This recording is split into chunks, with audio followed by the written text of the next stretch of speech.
আকৌ আহিল ৰঙৰ উৎসৱ ফাকুৱা।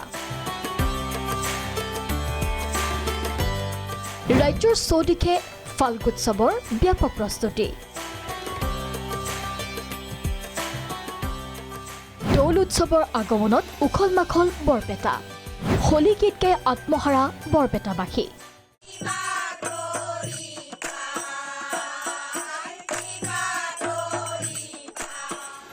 হাজো শ্ৰী শ্ৰী বটদ্ৰৱা থান। মাজত মাত্ৰ কেইটামান দিন আবিৰৰ ৰঙেৰে ৰঙীন হ'ব ৰাজ্য।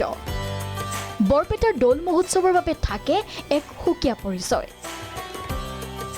বৰপেটা সত্ৰত অহা 13 মাৰ্চৰ পৰা 16 মাৰ্চলৈ বিশাল কাৰ্যসূচীৰে আয়োজন কৰা হৈছে দৌল মহোৎসৱ। দিনে নিশাই চলিছে হোলী গীতৰ আখৰা।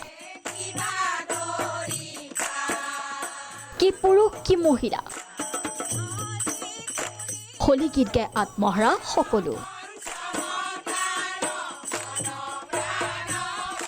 ঐতিহ্য পৰম্পৰা ৰক্ষা কৰি বনোৎসৱ, ভৰদৌল আৰু হুবেৰী উৎসৱ পালনৰ বাবে সাজু বৰপেটাবাসী। ইফালে সত্ৰই সত্ৰই হোলী আগমনক লৈ দেখা গৈছে উৎসাহ উদ্দীপনা। চামগুৰি সত্ৰ, বটদ্ৰৱা থান আদিকে ধৰি প্ৰান্তে প্ৰান্তে দৌল উৎসৱ পালনৰ বাবে সাজু হৈছে ভকত বৈষ্ণৱ। নগাঁৱৰ শ্ৰী শ্ৰী বটদ্ৰৱা থানত এইবাৰ 5 দিনীয়া কাৰ্যসূচীৰে 20খন উপ সমিতি গঠনেৰে চলাইছে ব্যাপক প্ৰস্তুতি। ঐতিহ্য ৰক্ষা কৰি আমাৰ 5 দিনীয়াকৈ দৌল যাত্ৰা অনুষ্ঠিত হ'ব। আগতকৈ আমি এইবাৰ অতি উলহ মালহেৰে পতাৰ কাৰণে চেষ্টা কৰিছোঁ। প্ৰথম 3 দিন আমাৰ সেই ধৰ্মীয় যি অনুষ্ঠান হ'ব, যি আমাৰ ধৰ্মীয় ৰীতি নীতিৰ মাজেৰে সত্ৰৰ পৰম্পৰা অনুসৰি যি গোসাঁই ফুৰোৱা অনুষ্ঠান বা গোসাঁই মূৰত ফাকু দিয়া বা গন্ধোৎসৱ সেইখিনি কৰা হ'বই। তাৰোপৰি তাৰ পিছৰ 2 দিন অৰ্থাৎ 4 আৰু 5 নম্বৰ দিনাখন আমাৰ এই যি সাংস্কৃতিক অনুষ্ঠান সেয়াও চলি থাকিব বা ধৰ্মীয় যি অনুষ্ঠান সেয়াও চলি থাকিব। লগতে আমি বৰ উলহ মালহেৰে এইবাৰ পাতাৰ কাৰণে চিন্তা কৰিছোঁ।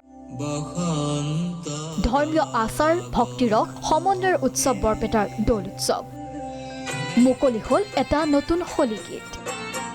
প্ৰহ্লাদ চন্দ্ৰ তালুকদাৰৰ ৰচনা, কণ্ঠশিল্পী, সুৰকাৰ, গীতিকাৰ হেমেন দাসৰ পৰিচালনাত বসন্তৰ আগমন শীৰ্ষক হোলী গীতে কঢ়িয়ালে দৌল উৎসৱৰ বতৰা।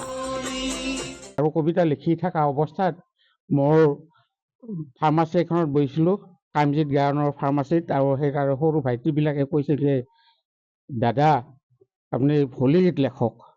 আৰু সেই তেওঁলোকক সন্তুষ্ট কৰাৰ কাৰণে মই এই গীতটো লিখিছোঁ। তেওঁলোকৰ উৎসাহ উদ্দীপনাত খুব নথৈ আনন্দিত হৈছোঁ। সুন্দৰভাৱে সুৰ কৰি গীত প্ৰাণ দিছে আৰু আমাৰ লগত কণ্ঠদান কৰিছে গীতাঞ্জলি গায়ন এজন ৰেডিঅ'ৰ শিল্পী গুণীন্দ্ৰনাথ ওজা, মই অমেন কুমাৰ বায়ন, প্ৰীতি শিখা দাস, শিল্পী শিখা দাস আৰু মৃন্ময় তালুকদাৰ আৰু হেমেন দাসে গাইছে। গোটেই গীতটিত আহিছে হয়তো আঁকোৱালি ল'ব বুলি আমাৰ আশা।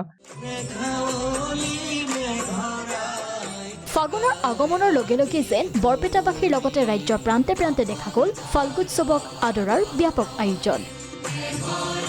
Bureau report, Prag news.